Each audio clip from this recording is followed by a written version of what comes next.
Well, good evening, Council. I'd like to call the Tuesday, April 25th, 2023 public hearing to order. First up on the agenda is adoption of this evening's agenda. Moved by Councillor Blanchette, seconded by Councillor Pearson. Should be no additions. All in favor? It's carried. And for this public hearing under 3.1, I will now read the public hearing statement. This public hearing dated April 25th, 2023, held at the Village of Valemount Council Chambers, 735 Cranberry Lake Road in Valemount, BC, is being convened pursuant to the terms of the Local Government Act prior to consideration of two items. Number one, temporary use permit 2303, temporary residential structure at 1170 Canoe View Place.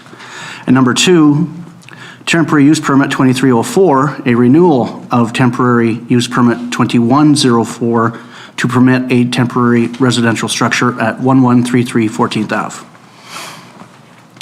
At a public hearing, any person present who believes they are affected by a matter being considered shall be given an opportunity to be heard on the matter contained in the proposal. Members of the public speaking to the proposal should, at the appropriate time, commence your address to this council by stating your name and area of residence, at which time you may give us the benefit of your views concerning the proposal.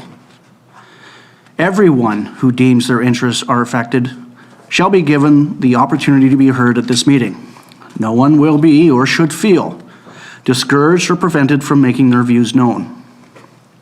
All who submit comments at this public hearing shall restrict their remarks to matters contained in the proposal, and it is my responsibility as chairperson of this meeting to ensure that all remarks are so restricted.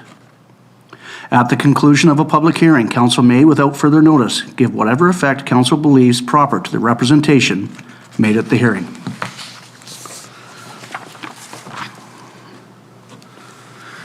And for under 4.1, temporary use permit 2303, we'll have a presentation by staff. Ms. Eddy from our planning department. The first item on tonight's public hearing agenda is an application for a temporary use permit requesting to permit one temporary structure to be used as a residence for a period of 2 years. Temporary use permit 2303 proposes one recreational vehicle to be parked on the property located at 1170 Canoe View Place. The property is legally described as Lot 10, District Lot 7355, Caribou District Plan BCP 20630. The application satisfied the requirements outlined in the Temporary Residential Structure Policy 83, including the provision of water, sewage disposal, garbage disposal, and power servicing. The RV location meets setback requirements, and the RV has been confirmed to have the CSA Z240 certification required by Policy 83. At the regular council meeting of March 28th, council gave initial approval of the proposed temporary use permit. Since then, adjacent property owners have been notified and affected residents have been invited to provide feedback via written submissions or at this evening's public hearing. Thank you, Ms. Eddy. And under 4.2, have there been any written submissions received? As of noon today, no, there hasn't. Thank you. Are there, under 4.3, are there any verbal presentations from the public?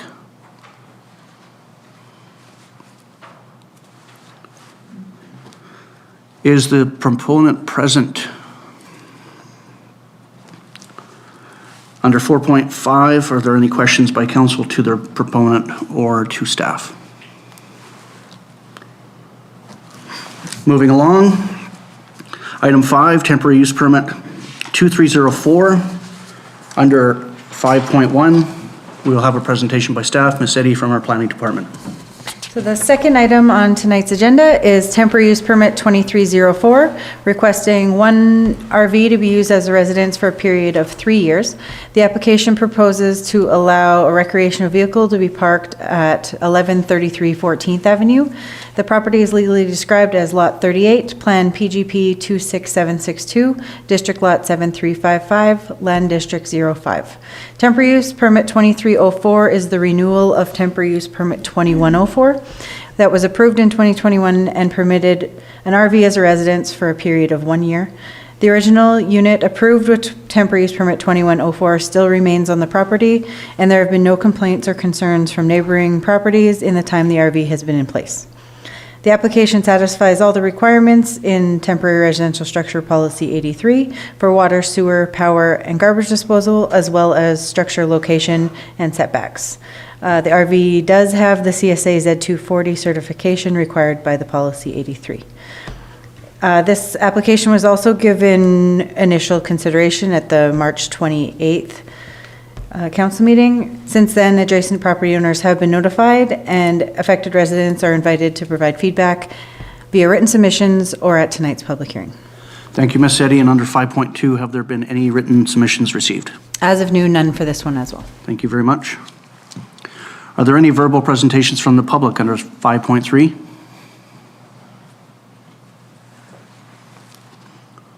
Councillor, are there any questions to the proponent or to staff?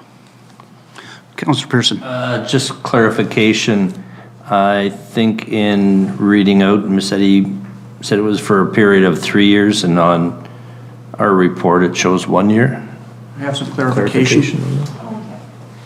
I think it was just a typo on the report. It should say 3 years as well. Yeah. Okay, thank you. Thank you. That clarifies? Thanks. Any further questions? I will now adjourn this public hearing.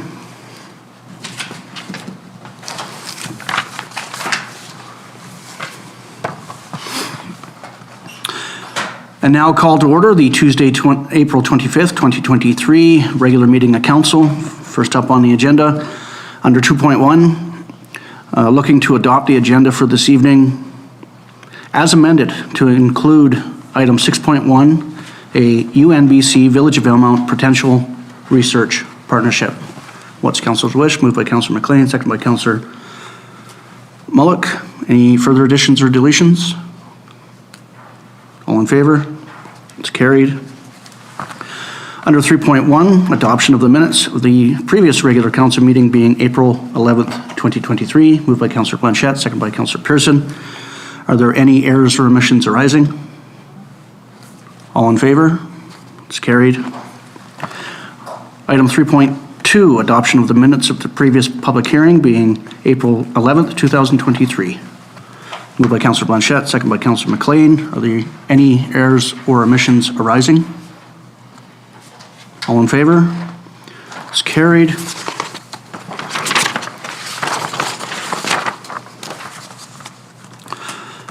It is our additional item this evening under correspondence for action, 6.1, the UNBC Village of Valemount Potential Research Partnership, with a recommendation that council agrees to the Village of Valemount's participation with UNBC, University of Northern British Columbia, in the 2023 International Joint Initiative for Research in Climate Change, Adaptation, and Mitigation. Moved by Councillor Blanchette, seconded by Councillor Mulyk. Are there any discussion? You had some reading, some last minute reading material, and administration is here to provide any clarity, should there be. Ms. Garcia was here on Saturday, just past. We had an opportunity to take her on a infrastructure tour. Outstanding. Much thanks to our team at Public Works for providing access, or internal access. I can show off the water treatment facility from the outside the fence. But they came and opened up the door, and as well as the sewage treatment, and even had talks around solid waste management during an emergency. So how to deal with that, and service agreements with other partners other than the RD during that time. It was very, very well spent time. And I think the research out of this will give us some good strategies moving forward. There further discussion? All in favor? It's carried. Out of the reading file, is there things that folks would like to bring to surface? We'll start, Councillor Blanchette. The dog park. We've got 2 letters from 2 residents. I guess there's been some issues about the dog park. Can we have a discussion about it? Okay. There was an ask for the fencing to be put up over the winter so that the people could stay off the baseball diamond and have their dogs run in the fenced area. Is that correct, or am I mistaken? I believe it was blocking off, putting up a gate to the regular ball field, making it a temporary dog park. Okay. Yeah. So I understand that the dogs still went and the gate wasn't put up. I'm just wondering if we had an issue with the gate, that it was not, because I was told that it's quite a mess back there. Mr. Depenau. To the councillor's question, around the gate specifically, so there's a couple of items there. So we understand that the motor vehicle gate, the larger of the gates, remained in place throughout the process. December 13th, there was the request the council entertained to put the additional gates back in place due to conflict. They were removed by Public Works because of conflict between user groups. December 13th, there was discussion that we ought to allow the temporary usage for the dog park. So there was some back and forth around getting the gates up. There seems to be a discrepancy because we also had reports of snowmobiles accessing and tearing up the field. So we're working to figure out if the man gates were put in place at any point in time. I confirm they are not in place at this time in preparation for the ball season, and that's in part the request of the user group that now has access has requested that they do not be put back in place to discourage the usage by the dog user group. So there does appear to be a lack of clarity if they were put up over the month of January, February. So I would ask too then, we know that people are walking their dogs back there. It seems to be a good place. I think that the ball diamond is not used very often. It's used for maybe 2 months of the year, whereas people walk their dogs every day of the year. Maybe we need to have a discussion with the dog walkers, or maybe we need to sit down and do a committee of the whole and figure out what to do with that area, because it seems to keep coming up. So it seems to be something that we need to address and put some final steps into, is my opinion. Any follow-ups? I may have after Councillor MacLean speaks. Councillor MacLean? I too looked at those letters, and like Krista and Nikki, I was so disappointed to see what a mess it was, that people hadn't respected the partnership that we had hoped would work out. It was disgusting, but kudos to the group that came in and cleaned it up. It was cleaned beautifully, and that lasted for 5 days. And it's already starting to be fouled over there. It's that nobody would notice that it was clean and let this go on is astounding to me. I know that we had talked earlier about fencing off a different area, and we were hoping to make a partnership of the dogs in the winter, ball in the summer, but obviously it's not working out. So like Hollie, I hope that we can find somewhere for the dogs and fence it off or come to some agreement. Agreed, and I think to that, my only response would be that we are sitting at second reading of the second reading so far of our 5-year financial bylaw, and fencing specifically for a dog park is identified as a line item, so. That's great. Your worship, staff would have a couple of other comments if you'd indulge, just around what's brought us to this point, just for clarity and to read into the public records. So from December 13th, it was, the language of the motion was that council permit the use of the John Osenchuk Ball Diamond as an off-leash space for dogs during that seasons where sports are not taking place. And around that, there was some discussion about putting administrative procedures and putting up posted rules for the park. And I just want to acknowledge that some of that work was completed. Most certainly administrative procedures were created and that there were a list of rules made out.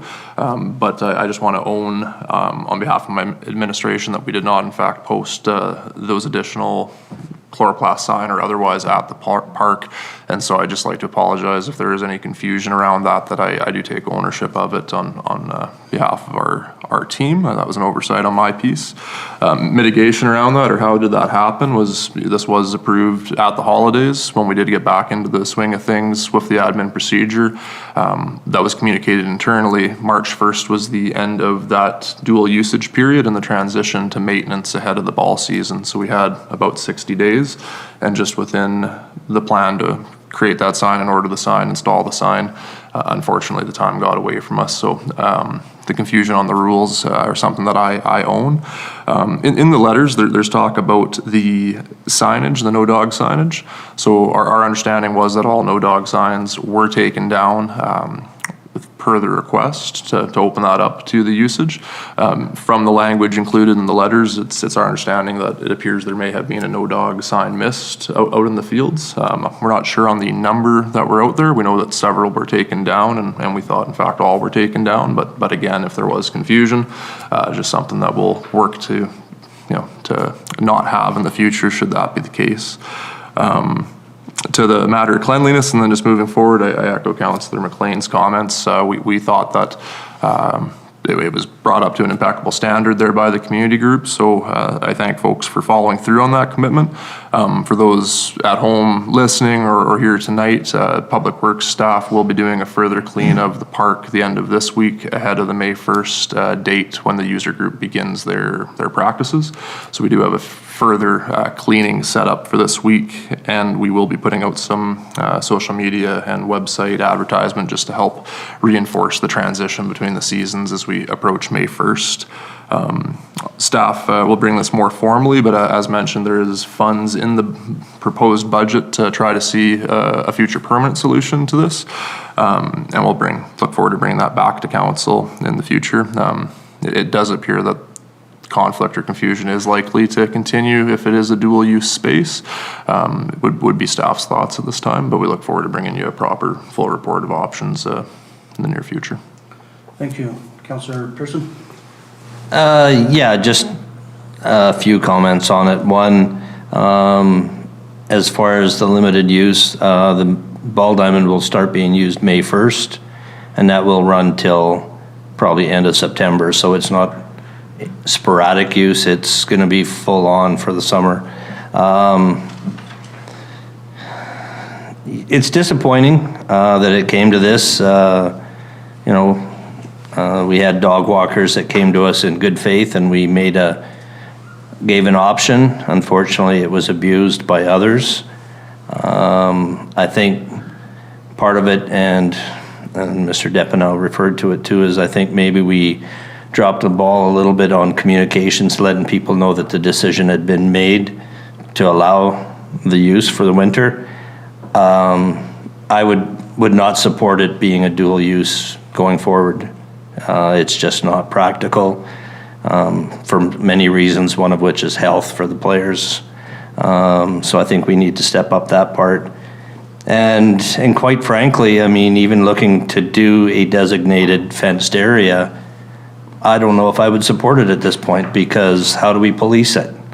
It's not our Public Works time to go and pick up after other people's dogs. If we put a designated area that people are going to abuse, and it may or may not be our residents that are responsible.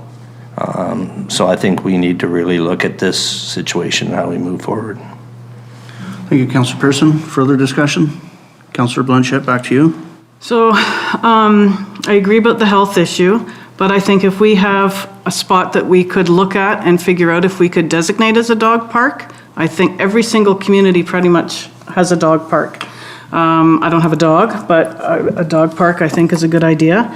I think we need to look at the park again. Like I don't remember it offhand. I'd have to go over and look.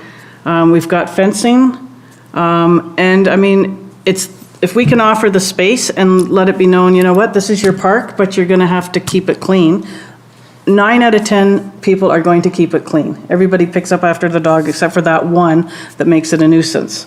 But why don't we try that? Why don't we try and designate a spot with the fencing that we've already got for the budget? We know it's gonna be used whether there's fencing or signs or anything up anyways. So what about giving them a spot, try it, and see what happens? And say, this is use at your own peril or non-peril, you know? would be, I look forward to staff coming back with a more fulsome agenda item rather than a reading file item. okay. They picked up the ball. Anything further, council, on this item? On to the next one, Councillor Pearson. Yeah, the Berg Lake Trail Bulletin.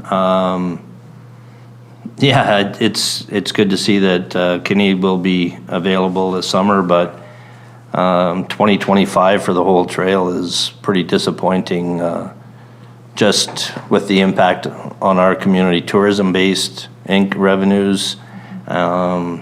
People, that's a bucket list item for people, and we keep putting it off. I mean, it's pretty disappointing to see that timeline, so that's all I got on that one.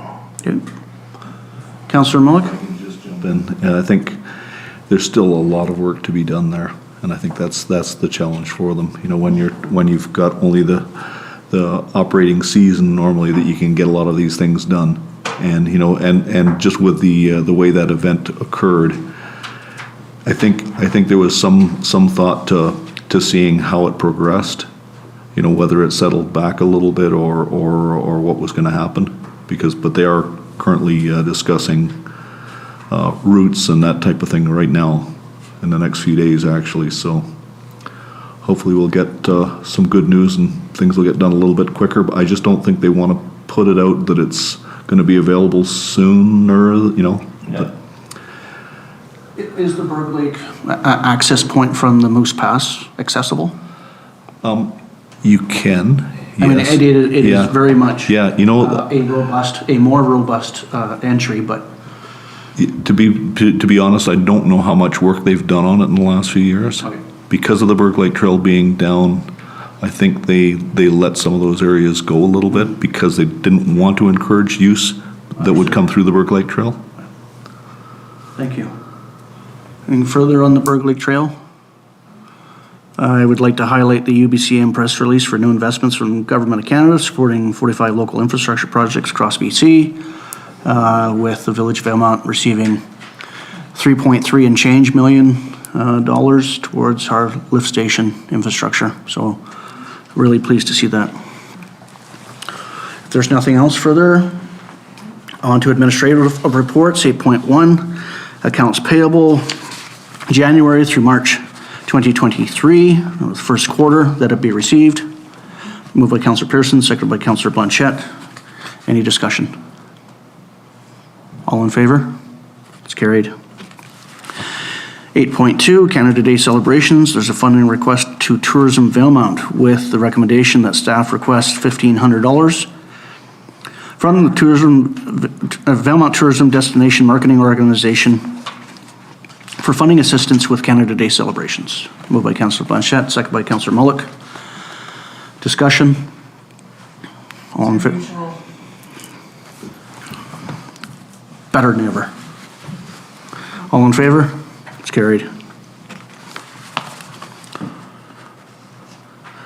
Stemming from the, temporary use permit, under 8.3, temporary use permit 2303 at 1170 Canoe View Place. Recommendation that TUP 2302 for 1170 Canoe View Place, legally described as Lot 10, District Lot 7355, Caribou District Plan BCP 20630, proposing a temporary residential structure for up to 2 years, be approved.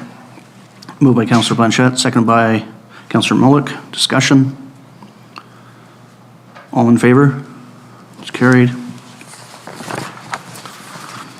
And 8.4, temporary use permit 2304 at 1133 14th Avenue, with the recommendation that TUP 2304, a renewal of TUP 2104 for 1133 14th Avenue, legally described as Lot 38 Plan PGP 26762, District Lot 7355, Land District 05, proposing the renewal of temporary use permit for 3 years, of TUP for a period of 3 years be approved.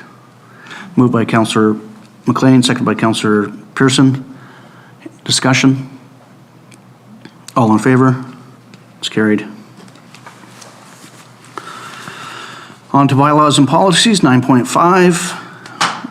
Travel allowance policy number 38, that it be approved as amended. Moved by Councillor Mulyk, seconded by Councillor Blanchette. Discussion? All in favor? It's carried.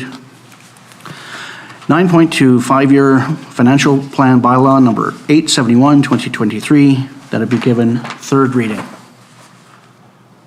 Moved by Councillor Pearson, seconded by Councillor MacLean. Discussion? All in favor? It's carried.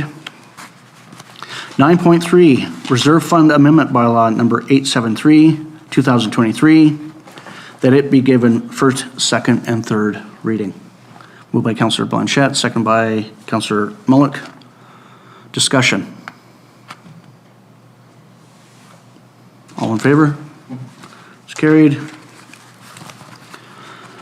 9.4, amendments to anti-idling bylaw to allow enforcement through the bylaw notice enforcement dispute adjudication. A couple of recommendations here. Number one, that anti-idling amendment bylaw number 874, 2023 be adopted as presented. Moved by Councillor MacLean, seconded by Councillor Blanchette. Discussion? All in favor? It's carried. Second recommendation, that bylaw notice enforcement and dispute adjudication amendment bylaw number 875, 2023 be adopted as presented. Moved by Councillor Blanchette, second by Councillor MacLean. Discussion? All in favor? It's carried. Number 3, that municipal ticket information amendment bylaw number 876, 2023 be adopted as presented. Moved by Councillor MacLean, second by Councillor Blanchette. Discussion? All in favor? Discussion. Yes, I just wanted to put the bug out there. Please stop idling. It is not cold, it's not hot. You don't need to keep your car idling at the grocery store or at IDA or at the pharmacy or at the post office. Everywhere I go, these huge trucks and cars are idling, and there's no reason for it. You don't have your kids in the car, there's no pets in the car. Please stop, because I'm tired of breathing that air in, and so is everybody else that breathes. It's getting horrific. So thank you. Did you have any other follow-up on the municipal ticket information amendment bylaw? Sorry, but it's just getting to be, like I said, we're all trying to breathe and we're all breathing that in. Thank you. All in favor? It's carried. 9.5, tax rate bylaw number 877, 2023. Recommendation that it be given first, second, third reading. Moved by Councillor Pearson, seconded by Councillor Mulyk. Discussion? All in favor? It's carried. There was no new business identified. Is there a notice of motion to come forward? On to council reports.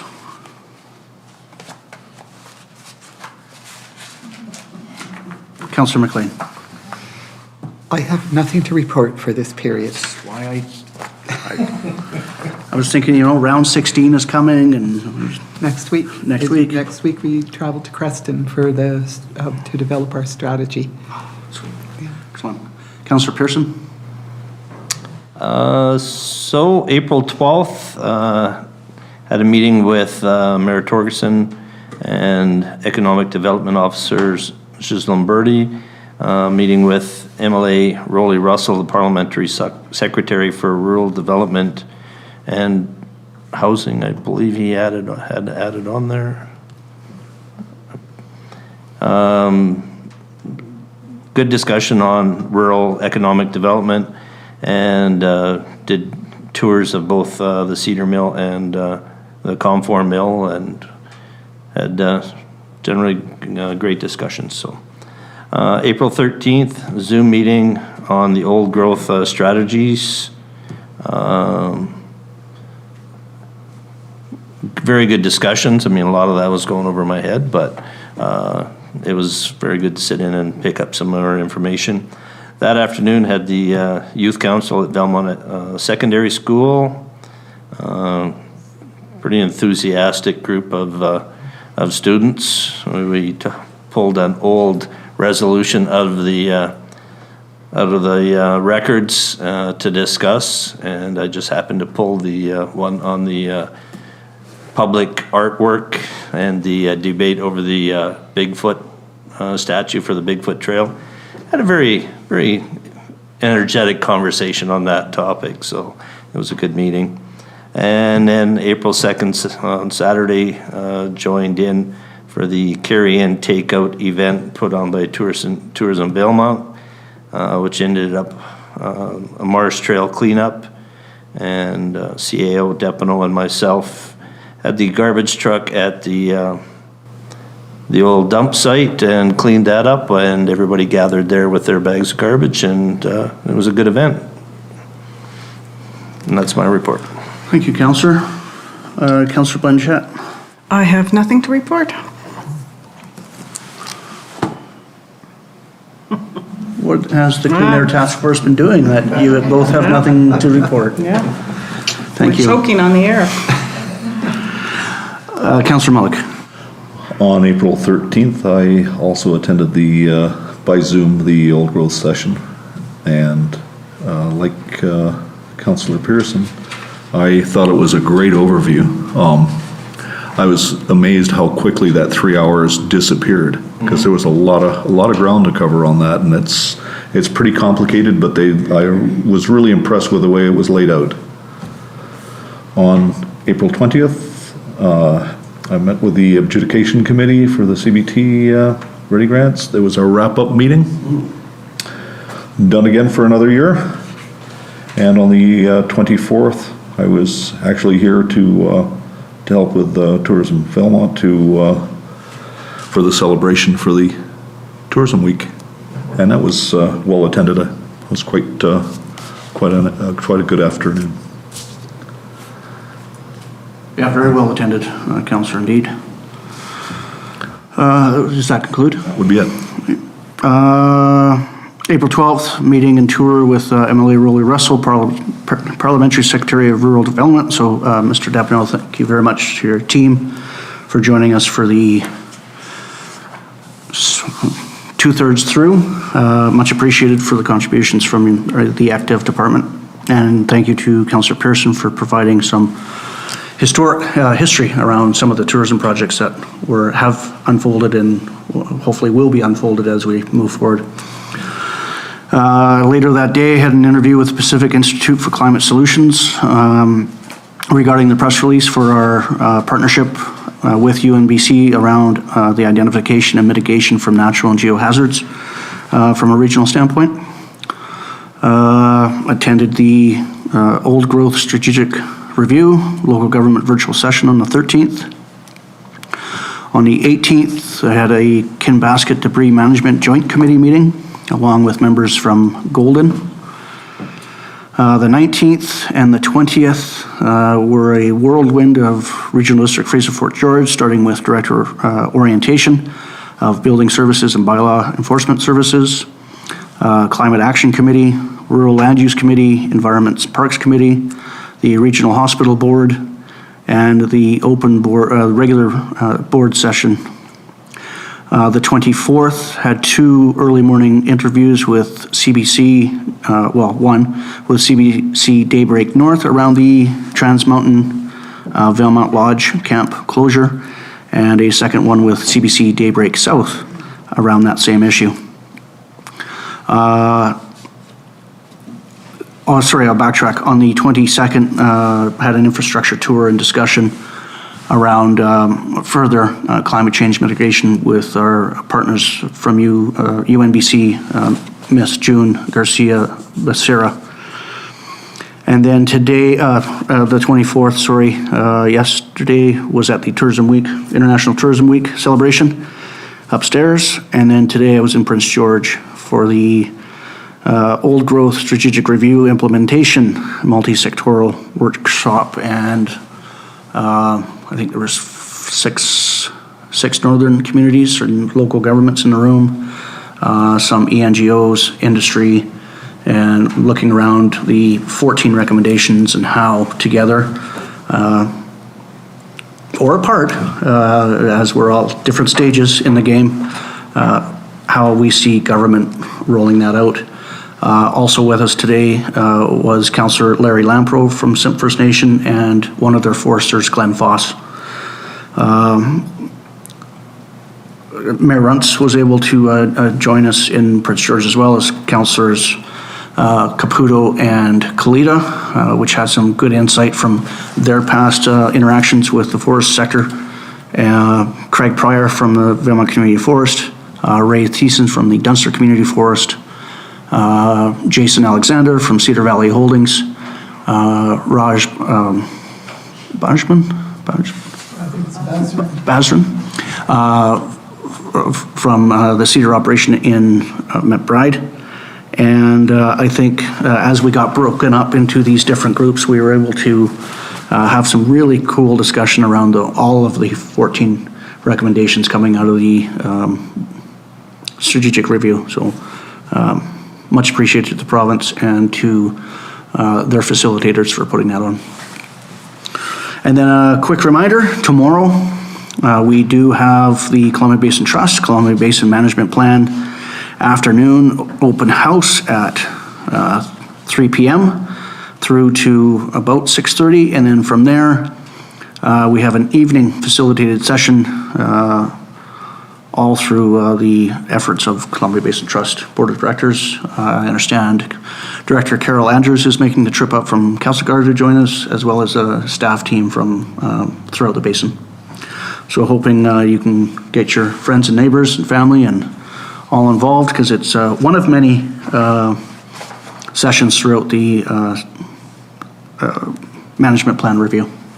And that basically, the management plan is giving the board of directors marching orders as to what residents of the basin would like to see from a future Columbia Basin Trust.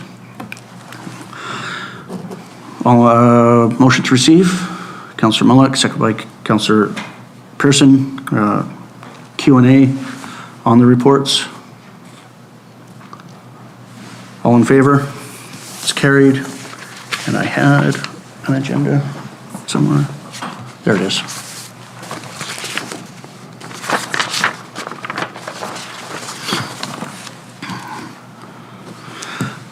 14.1, we do have time and would welcome public comments on items considered by council as part of the approved agenda.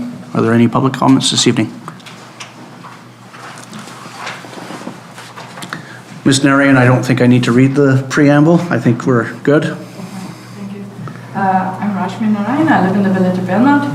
I just want to refer to item 7.1 in the reading file, the Government of Canada and New Infrastructure Grants, and it's exciting news to know that the lift station is being funded, because that was, I think, as far as I was aware, that was also impacted the lift station for the new seniors housing project in a way. So it's great to have that news. And I also know just from reading other reports how much grants the village writes for. Those people who complain about taxes should also note how much percentage grants like the staff get and how much they're successful in getting. So I'm excited to hear that. And thanks very much. Mr. Depenau, you can extend gratitude to your team. Absolutely. Thank you. Are there any other public comments this evening? We'll end on a high note there.